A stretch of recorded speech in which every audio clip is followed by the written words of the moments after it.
Thank you, Mr. President. Gershon Bassi, Cross River South.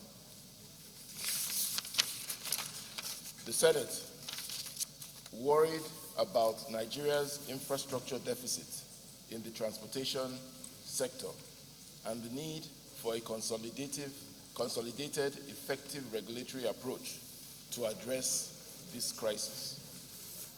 The Senate is further concerned that according to a November 2020 report by Moody's Investors Services, it is estimated that Nigeria would require at least $3 trillion over 30 years to close its infrastructure deficit, which signifies the level of infrastructural neglect and decay.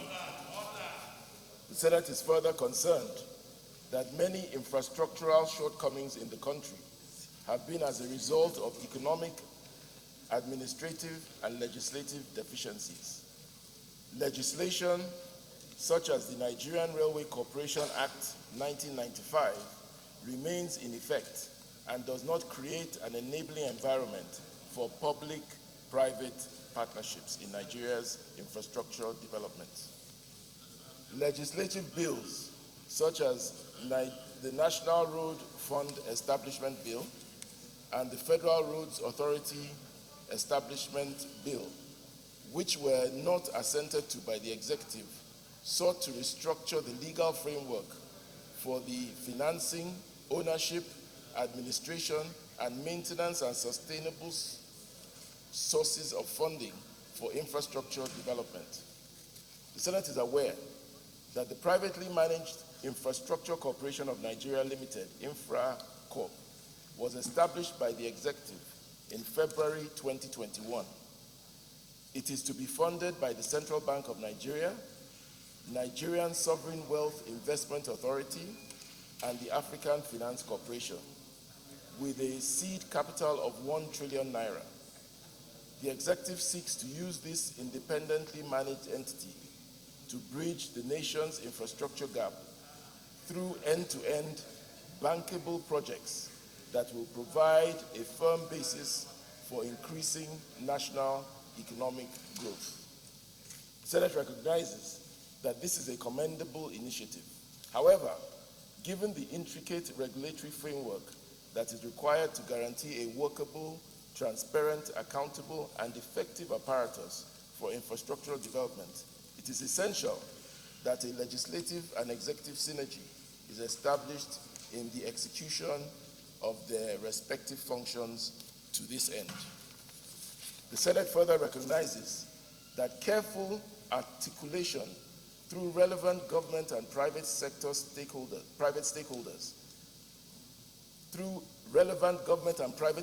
collaboration is essential in order to create a modern legal and economic framework that is in line with the international standard and pertinent to the Nigerian infrastructure ecosystem. The Senate is convinced that an overhaul of archaic legislation and the introduction of a relevant modern legal framework would foster development in the transportation sector. The enactment of comprehensive and effective legislation, such as the Nigerian Railway Corporation Act, Repeal and Reenactment Bill, National Roads Fund Bill, Federal Road Authority Bill, and any other relevant legislation.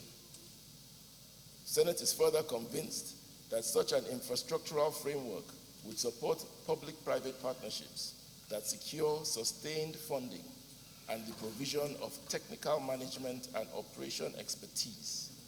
It would also seek to guarantee a well-aligned and non-conflicting regulatory entity backed by sound legislative framework and clear management and implementation policies within a seamless system that fosters infrastructural development and economic growth.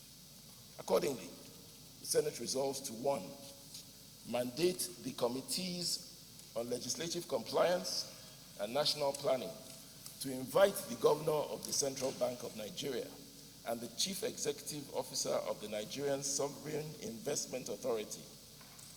Also invite the Attorney General of the Federation and the Honorable Minister of Works and Housing Honorable Ministers of Works and Housing, Finance, Budget and National Planning, and Transportation to address the committees on the proposed legal and economic framework for establishment of the newly created Infrastructure Corporation of Nigeria Limited, InfraCorp, and articulate the regulatory parameters that will ensure a synergy between the powers and operations of the InfraCorp and those of existing or proposed institutions established pursuant to this legislation in order to ensure seamless operations within Nigeria's infrastructure ecosystem.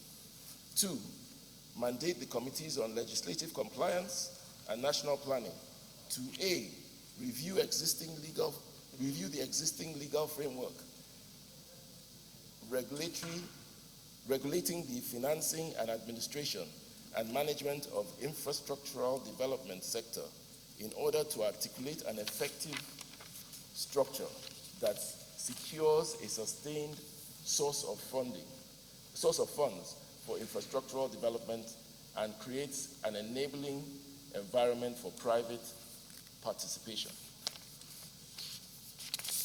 B, identify and repeal archaic legislation and policies that are at odds with international best practices and impedes on the establishment of a seamless framework for infrastructural development.